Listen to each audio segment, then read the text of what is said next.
Pyramids, temples, tombs. These ancient wonders promise even greater secrets still to be found under the sands of Egypt.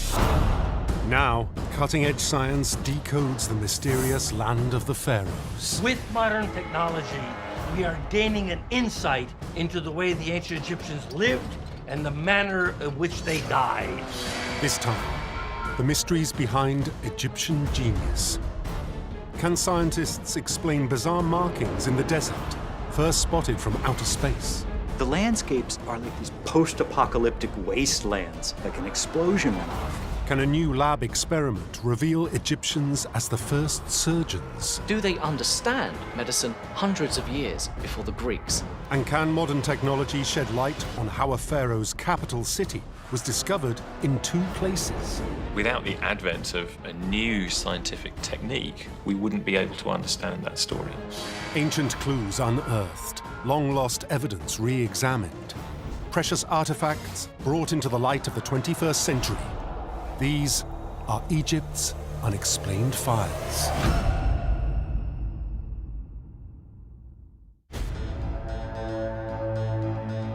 The ancient Egyptians created a remarkable civilization that endured for over 3,000 years.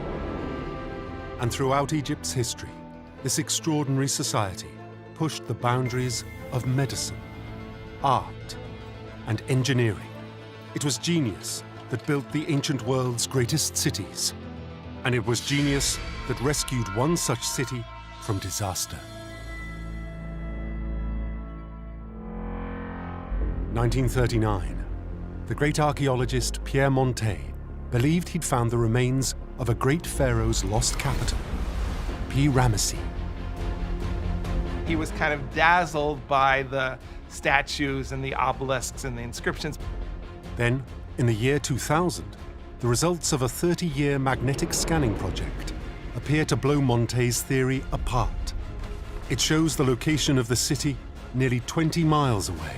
How can these two places, which are separated by miles, be connected?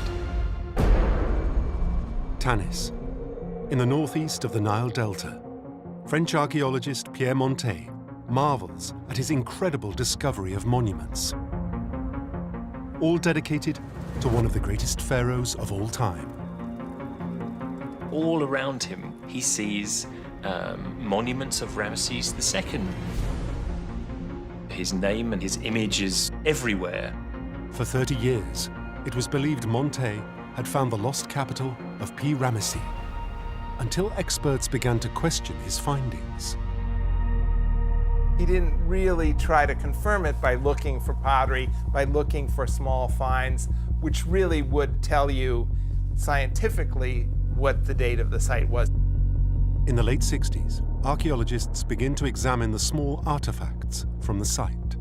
Astonishingly, none actually date from the time of Ramesses II.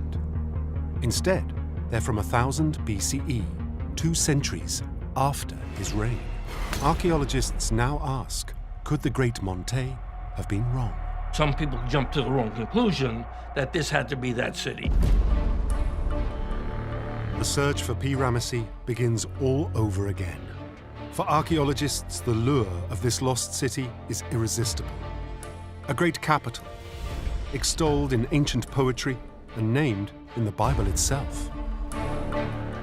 It was a huge city. It's been suggested 30 square kilometers, the size of Manhattan, bigger even. It's a huge, thriving metropolis. Temples, palaces, obelisks, colossal statues. It was a monument to Ramesses II's power and might. Egyptologists re-examine the evidence. Montet had just one clue to the location of Pi-Ramesses, an ancient hymn dedicated to the great capital city. It just tells us that Pi-Ramesses is on the easternmost branch of the Nile in the Nile Delta. It doesn't, though, give us its exact location. The Nile flows into the Mediterranean in northern Egypt. Here the river delta splits into many branches. Geologists know many of these have run dry and shifted location over millennia. So when we're looking for the site of Pi-Ramesses, we have to look not only on branches of the river which exist now, branches of the river which might have existed in the past but are now dried up. Monte searched along a drained stretch of the Nile, known as the Tanitic branch. He believed this to be the easternmost part of the delta described in the ancient hymn. But 30 years later, Austrian geologists study contour maps. They search among the ridges and valleys for evidence of ancient river runs. They're amazed to discover another dead branch of the Nile Delta, even further east. The Pelusiac branch, 30 kilometers from Tanis, near the modern city of Cantia. It's 1970, and archaeologists begin to dig near the city, uncovering thousands of tiny but crucial clues. The ceramics found in the area date to the time of Ramesses II. So it's really the sherds and the objects of daily life and the little bits that tell you the true story. Egyptologists now ask an intriguing question. Could these tiny finds be evidence of the city of Pi-Ramesses, 30 kilometers from where Monte believed it stood? Then they make another astonishing find. Most intriguingly of all, we have evidence of a colossal statue of Ramesses II in a farmer's field. And this leads archaeologists to want to look more closely at this site. It's another clue. This could be the site of Pi-Ramesses. Archaeologists need to look much deeper. They use handheld magnetometers to undertake the largest underground scan in the history of Egyptology. The results are astonishing. An entire ancient capital city just revealed almost in an instant. Networks of ancient streets and foundations of buildings, all dating to the time of Ramesses II. But there's a problem. If the foundations of the capital city are here, in Cantia, then why did Monte discover the great monuments to Ramesses II 30 kilometers away in Tanis? Once again, long-term changes in the Nile Delta could hold the clue.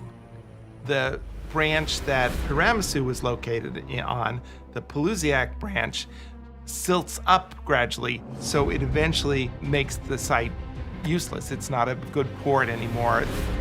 Without a flowing river, the city couldn't function. The harbor was no longer usable. There was no way for trade to get there, and so the city was kind of gradually starved for income. 150 years after Pi-Ramesses was built, Egyptologists believe its fortunes began to suffer when the Pelusiac branch of the Nile ran dry. Experts now propose a novel theory, that Egyptians moved buildings and statues 30 kilometers west to Tanis, the ancient site Monte discovered. It sounds an impossible undertaking, but experts know the Egyptians had done it before. They were, of course, well used to this. The colossi of Memnon, of Amenhotep III, had been taken from the quarries near Cairo all the way down to Luxor. They weighed 800 tons, and that was 400 miles. It's not uncommon for Egyptologists to find monuments from an earlier period in a more recent context. The Egyptians were great recyclers. Yet this was a recycling project on an unimaginable scale. Some of the obelisks weigh up to 1,000 tons. It would have been involving a very significant part of the population. It would have been the big event of the time in Egypt. We don't know exactly how long it took. You know, they would have probably taken it piecemeal as they were picking over the city. It's a phenomenal undertaking, a massive undertaking to move all of that stone, that distance. This is an almost superhuman effort on the part of the ancient Egyptians, but actually one that would save time and effort.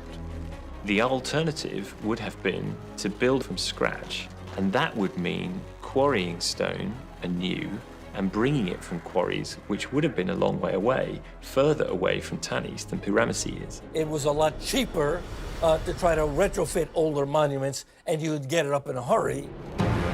In Pi-Ramesses, it's likely thousands of men were needed to move these great monuments to Tanis, to rebuild once again. It's a great revivification of a city which becomes great again, just in a different location. This astonishing achievement meant that 5,000 years later, it was not Pi-Ramesses that Monte discovered, but a new city, built with borrowed stone, carried across the desert from the great capital. Monte's discovery was in fact evidence of how the Egyptians pulled off one of the greatest engineering feats of the ancient world.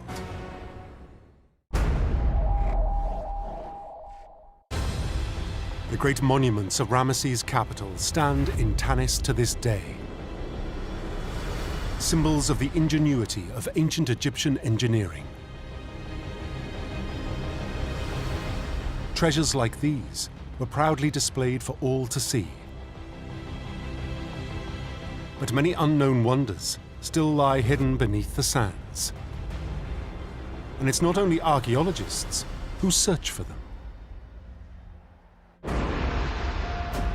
Recent satellite images of Egypt reveal a strange, unexplained phenomenon. Giant holes in the ground, next to some of the country's most important archaeological sites. And what's really scary is that number of these holes is increasing. Scientists rush to investigate. But what are they? Satellite technology offers archaeologists the latest tool in the search for clues to the ancient past.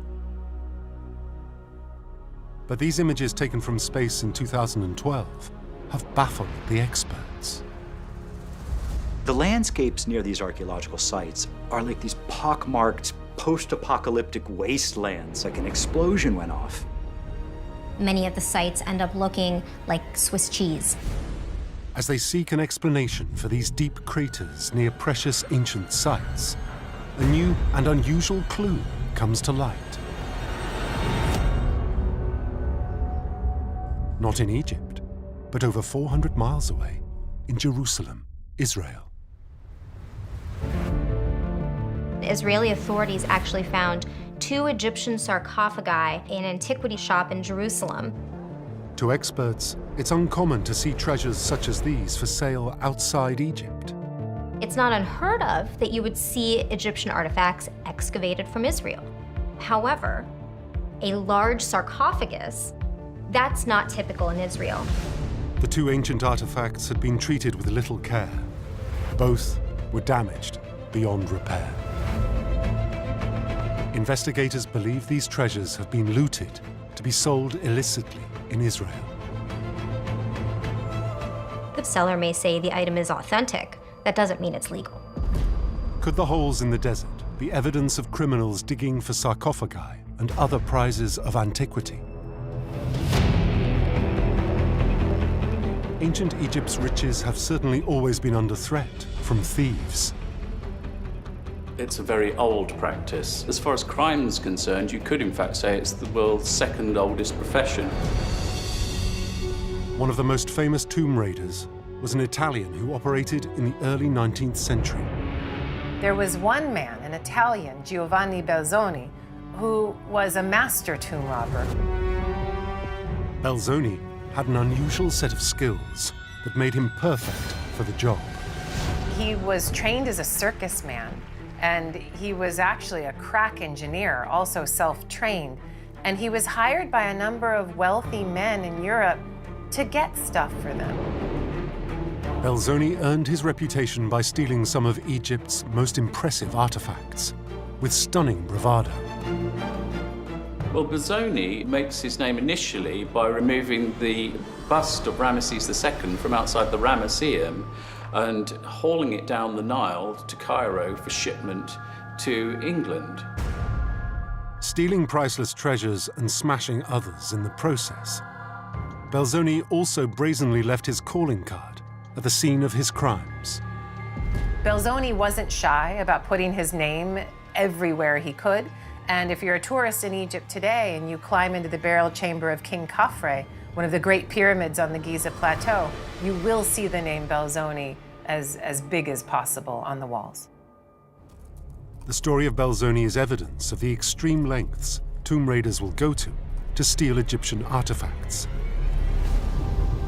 The experts now examine the satellite images for the proof of 21st century grave robbers. When archaeologists are using satellite imagery, sometimes if they compare the satellite images from 10 years ago to today, they start to see more holes in the ground that weren't there before.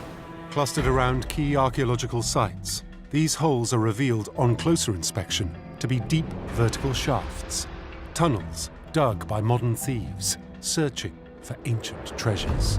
So there's really a race between archaeologists who are trying to properly record and excavate and tomb raiders who are stealing artifacts at astronomical rates like we've never seen before in Egypt. But why is there such an enormous spike in illegal digging? Many believe it's connected to the Egyptian Revolution, which exploded in 2011. Civil unrest followed for years. Experts now believe important sites were ransacked during the chaos. And sometimes that looting can be a couple of people coming in and digging a hole here or there. In other cases, that looting is very systematic. As they go in there and they're taking out all the valuable objects, they're destroying the site. They're causing irreparable damage to that archaeology. You see people coming in with earth movers, with bulldozers, to come in and sweep away parts of a site to quickly look for ancient materials that they can sell. Between 2011 and 2013, researchers recorded an average of 38,000 annual lootings of Egypt's precious archaeological sites. Artifacts are being stolen on an industrial scale to feed a global market. The people buying these artifacts tend to be from wealthier countries. So that's countries in the West, like the United States, like the UK, France, Germany. It's a trade that leaves archaeologists deeply troubled. But as long as there are people willing to pay for stolen artifacts, there will always be people willing to steal them. The greatest tomb robbers of all are all of the people who are currently buying them. When that demand stops, then the tomb robbery will stop. Ancient Egypt's burial chambers are adorned with exquisitely composed scenes painted by highly skilled craftsmen. These artists were also expert chemists, experimenting to create extraordinary colors. Modern science is only now beginning to understand their ingenious formulae, uncovering some surprising properties.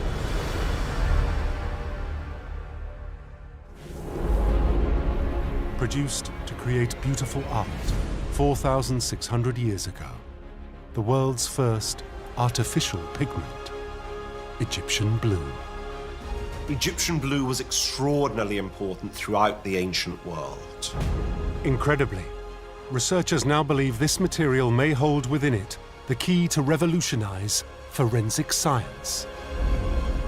Could Egyptian blue be used to solve 21st century crimes?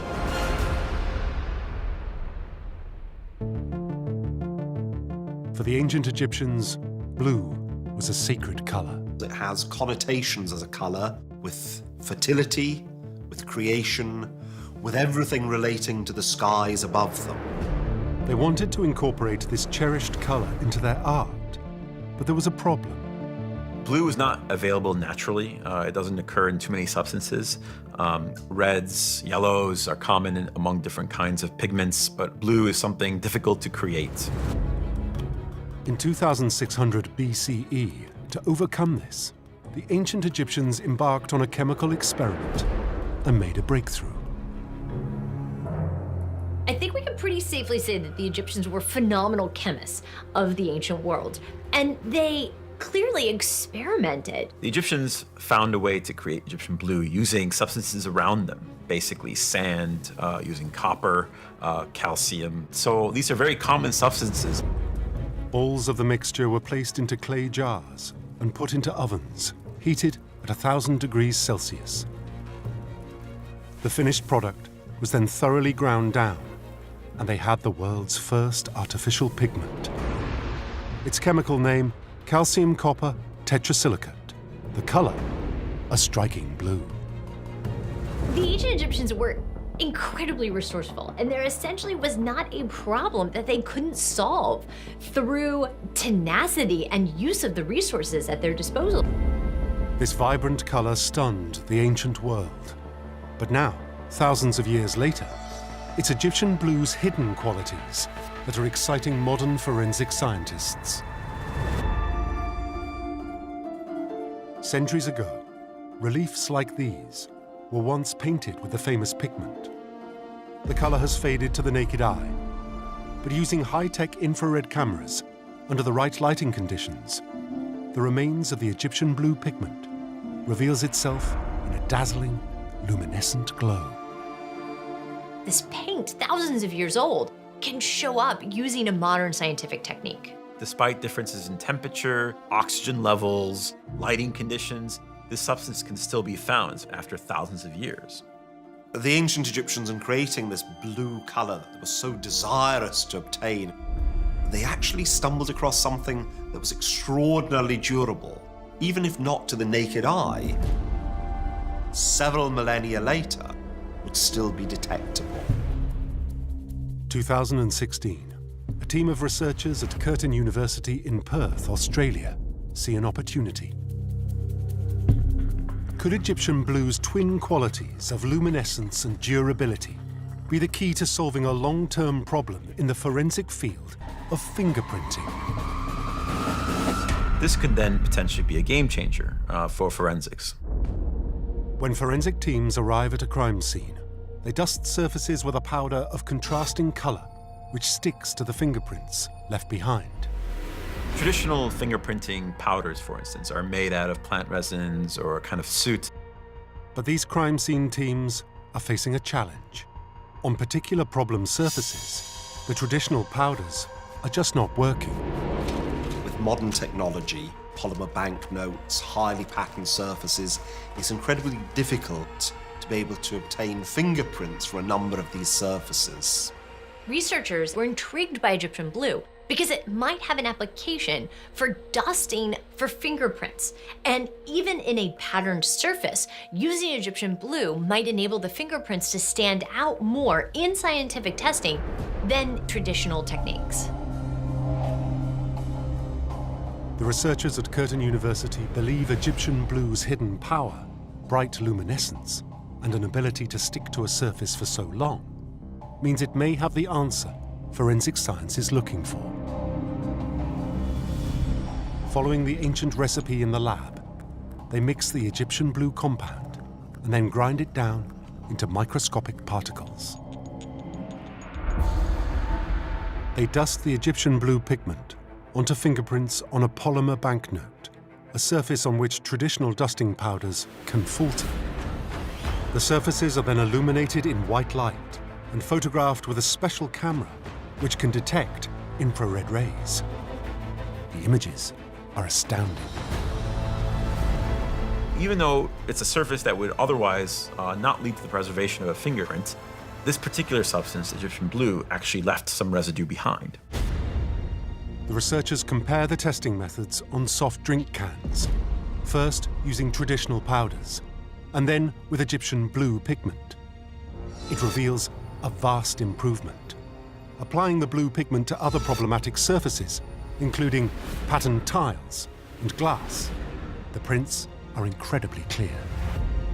It's amazing. Even though it's not visible to the naked eye, it glows under the near-infrared light. The pigment's quality of exhibiting luminescence, coupled with its ability to retain this luminescence for centuries, demonstrates it could have a major impact in law enforcement.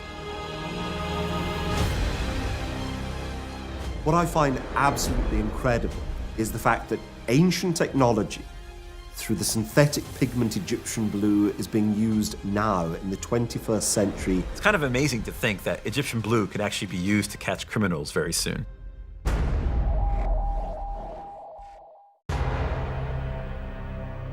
The story of Egyptian blue reveals an ancient society distinguished by its imagination and skill, making huge breakthroughs in both science and art. In daily life, even their beauty regimes were marked by their flair and inventiveness. Talents they displayed in this world and the next. In the ancient Egyptian city of Amarna, Dutch archaeologists uncover the skeletal remains of an ancient female. Attached to the skull, a flamboyant, multicolored mass of braided hair. All of a sudden she cried out, "Look, they have hair extensions." The body is basically a skeleton, and yet the hair survived. And it's styled into these amazing hair extensions. The Dutch team are baffled. How has the hair survived when the bodies have rotted? And what is the significance of the ornate braided hair? Was this something unique? Was this something that had a special meaning? There are so many mysteries. 2014, and the team of researchers examine this strange skeleton in the grave. The female body is discovered in literally a hole in the ground, a standard pit grave in the sand. The excavation team find this woman's remains are not alone. They unearth a vast cemetery, countless humble graves filled with the poor. It rapidly becomes apparent that this woman isn't an isolated incident, that there are others, hundreds of other bodies. In grave after grave, they find a similar outlandish hairpiece matted to the skulls of the dead. Head after head, person after person, woman after woman had hair extensions. Bone experts are called in to examine the skeletons of the women. They search for clues that might help explain the presence of the hair. 1346 BCE, the city of Amarna is constructed as Pharaoh Akhenaten's eternal capital. Now forensic archaeologists find clues suggesting the city's inhabitants endured a lifetime of hard labor. From the skeletal remains, it's clear they had a very hard life. We can see that they had very strong arms, that they had very big muscles. We can see from their spines, they are damaged. They were carrying a lot of heavy stuff. A lot of these people had serious health problems. These women were the workforce who kept Akhenaten's city running. In death, the workers are found buried together in a mass cemetery. They're discovered wrapped in mats and laid in the ground. There are just slots excavated in the sand, simple graves where the ordinary people of Amarna were buried. The bodies are not mummified, a practice restricted to the wealthy elite. The flesh has rotted away, leaving just bone, yet the hair is perfectly preserved. It's taken for close examination to a special lab in Cairo. Researchers want to find out why it is frozen in time. Tests reveal that the hair has been treated with animal fats. If you live in such a dry climate, then you want to put grease in your hair. And grease was also the way to perfume. So everything that smelled nice, pressed flowers or resins, were dissolved in fat, which has preserved the hair almost perfectly for 3,500 years. Analysis of the fats used in the hair reveal it comes from cows and goats. It appears to have been fashioned into a gel and worked into the hair. And so they're styling the hair with styling products, which gives an extra layer of protection to the hair itself. And so these things can survive thousands of years. The lab technicians make another astonishing discovery. The hair used to make the braids appears to come from multiple sources. The archaeologists are finding more people at Amarna with extensions of hair made not only from their own, but of different colours and textures. They used hair extensions of real human hair, so probably young girls could donate their hair, could sell their hair maybe. Examining the braids, the experts note how tightly and neatly they have been dressed. They conclude this work would have been too intricate to carry out in the final stages of a dying woman's life. Instead, they believe the process took place after death, in preparation for burial. They couldn't afford to be mummified, but they could afford some measures to remain in the afterlife. Investigators want to understand the significance of preserved hair pieces for the impoverished women in their graves. They look for answers in the complex Egyptian burial rituals. So we know that Wealthy people are buried in splendid stone-built tombs. They're hacked out in the rocks, they are beautifully decorated. While the rest of the population, the working people, are just buried in a hole in the ground. Pharaohs fill their tombs with gold thrones and jewelry, perfumes and wines. They want to retain all their riches and bring them with them to the afterlife. The only item these poor working women can afford to take with them to the next world are these elaborate hair extensions. Now scholars have hit on a final theory to explain why this artificial hairpiece was so crucial for the afterlife. It lies with the goddess Hathor, who personified beauty and rebirth. In the afterlife, it was believed she would help the dead to be reborn. Hathor was the goddess of femininity, but also had a role as a goddess of the dead. Crucially, she was recorded in ancient Egyptian myth for her distinctive and beautiful hair. Goddess Hathor, a mother goddess figure who was called She of the Beautiful Hair, the Lady of the Locks. And so if she spotted you as one of her own, you were set for a glorious afterlife. These Amarna women may have been using their only asset to attract the attention of this goddess. It's possible that these women were using hair extensions to allow them to be associated with her in their transformation into the next world. Egyptologists now believe the women in Amarna were undergoing this simple post-mortem beauty ritual to be as beautiful as possible for their eternal afterlife. Hair and beauty were extraordinarily important to the ancient Egyptians. Where to look your best meant everything. People wanted to be beautiful. They made themselves beautiful in life and in death. The way they wanted to live in the afterlife, that's the way they were buried. The working poor of Amarna did not have the vast riches that filled the great pharaohs' tombs. What little money they had, they used to buy a precious wig, a beautiful headpiece, which would see them recognized by the goddess Hathor and welcomed for eternity into the next world.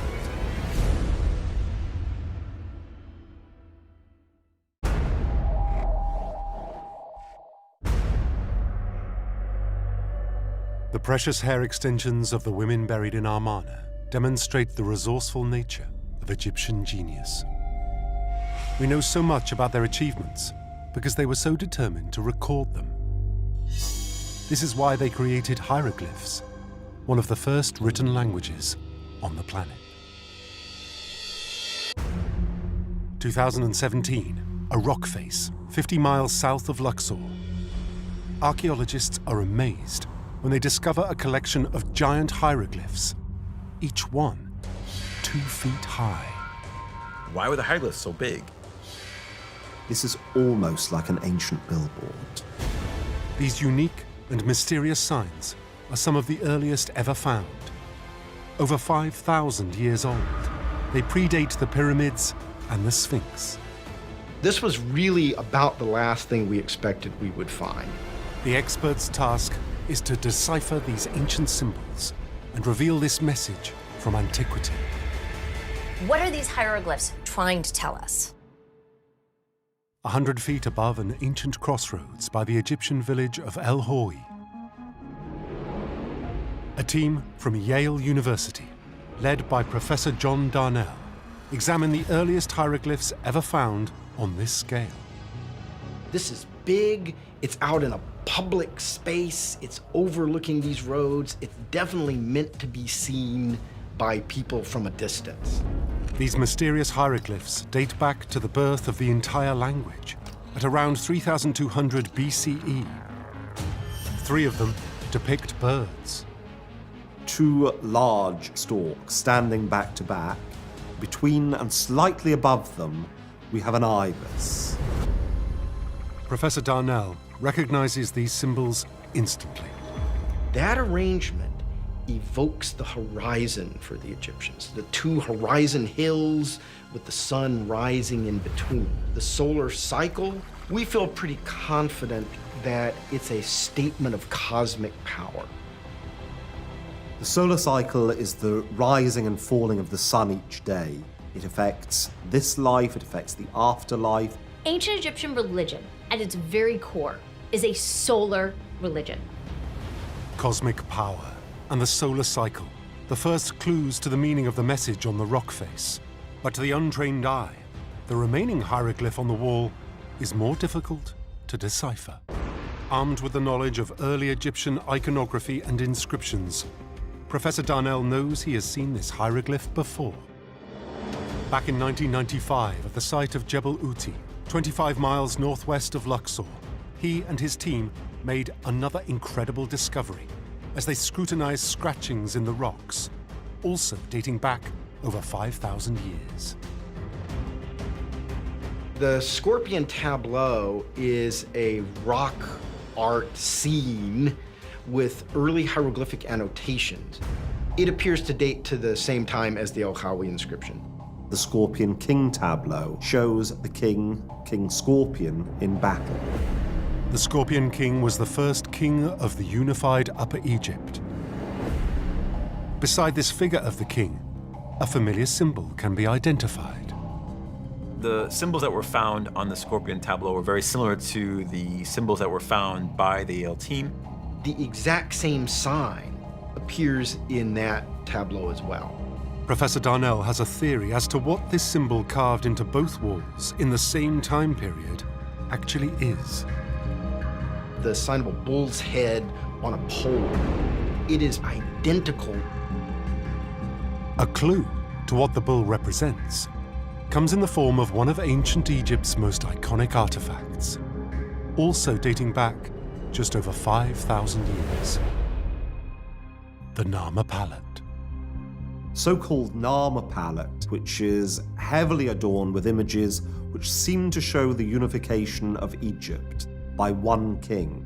Narmer is depicted as a raging bull that is trampling an enemy and knocking down the walls of an enemy fortress. So it shows a kind of royal authority taking over the land.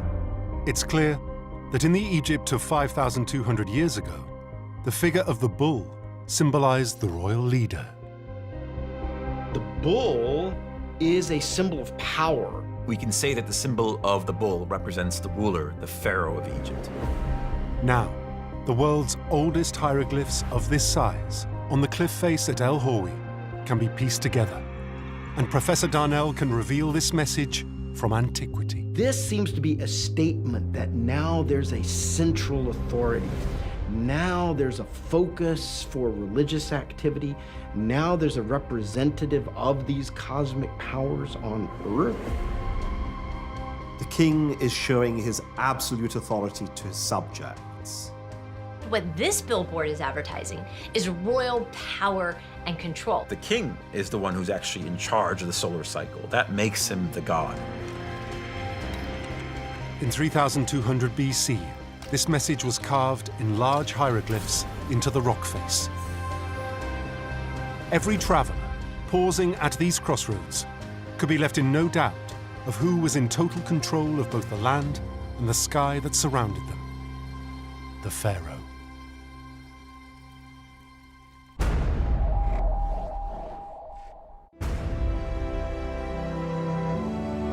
Once we cracked the hieroglyph code, every aspect of Egyptian culture was illuminated for us. Revealed was an incredibly advanced society, and it was in the field of medicine that they were making perhaps their greatest leaps forward. The discovery of a mummy bearing a wooden toe excites archaeologists. Is this an early form of prosthetic? Do they understand medicine and surgery hundreds of years before the Greeks? Or is it part of a strange burial practice? Is this something which was made to wear during her lifetime, or was it simply something to allow her mummy to be complete in the next world? We need to sort the magic from the medicine.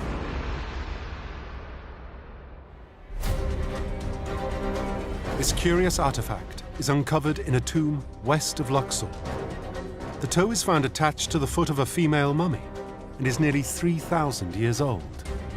They found this female mummy with a toe that was made out of leather and wood, and it was wrapped around and attached to her foot. Many archaeologists believe this relic is a symbolic token added during the mummification process to replace a missing toe. We would assume that these have actually been placed there to complete the body for the soul in the afterlife, so that they'd have use of that limb. Researchers in biomedical Egyptology at Manchester University are not convinced. In 2011, studying evidence of wear and tear on the toe, they theorized that this could actually be a fully functioning prosthetic worn in life. A group of researchers from the University of Manchester decided to put it to the test. They find 2 volunteers. Both of these volunteers have their big right toes missing. The technicians construct a replica of the female mummy's wooden toe and attach it to the volunteers' feet. A series of tests to track their movements begin. If the toe is functional, this will be the earliest working prosthetic ever discovered. Will the results of the experiment finally show Egyptian medical knowledge was far ahead of the rest of the ancient world? Could the discovery of a toe on a mummy point us in the right direction? Egyptologists also examine ancient medical papyri that surfaced in the mid-19th century when a black market trade in these scrolls was booming.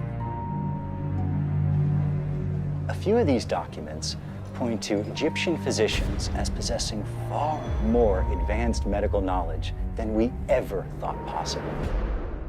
The details within the papyri show that the ancient Egyptians had a deep understanding of the human body. They show that the Egyptians understood things like the heart pumping fluids around the body. They understood anatomy. They understood certain organs. They understood the human body probably better than any other ancient civilization. A document known as the Edwin Smith Papyrus reveals advanced Egyptian medical expertise. It's a manual basically for trauma victims. It shows that Egyptians were using techniques similar to those modern doctors treating body trauma employ today. The Egyptians had a good knowledge of practical medicine, surgery, particularly to do with orthopedics, bone damage. If the wound was quite deep, then they would stitch it up. I mean, they were remarkable at stitching. Experts realize ancient Egyptians were using tools that were comparable to those used in modern surgery. If you go to a tomb or a temple, a site, and you see some of these medical equipment, it's the same that we use today in a lot of cases. The Egyptians were at the forefront of understanding how the human body works. Back at Manchester University, the Egyptologists want to put this documented medical prowess to the test. The volunteers are asked to walk on a 10-meter walkway wearing ancient Egyptian-style sandals, firstly with the replica toe attached and then without. The results are surprising. They helped both volunteers balance, so it definitely could have been used. The replica wooden artificial toe makes it much easier for the volunteers to walk in the Egyptian-style sandals. This toe was actually a workable prosthetic. This was fascinating. We were amazed by this. The toe could indeed have functioned as a lifetime prosthesis. Experts believe that the artificial toe found on the mummy was used in her daily life to aid her walking. Also, that it was readjusted for size as she got older. It was there to help her balance and to give her function back. So what this tells us is that ancient Egyptian medicine was far more advanced than we ever gave them credit for. Technologically, scientifically, and medically, the ancient Egyptians were really advanced, and this is the oldest functional prosthetic ever found in history. This incredible artifact and the clues from the ancient papyri are completely overturning our assumptions about medical knowledge in antiquity. We think about these ancient civilizations and we tend to think that they're all backward. No, Egyptians are one of the most advanced civilizations when it comes to medicine. 2,500 years ago, far exceeding their contemporaries, the Egyptians were laying down the blueprint for what would become the field of modern medicine.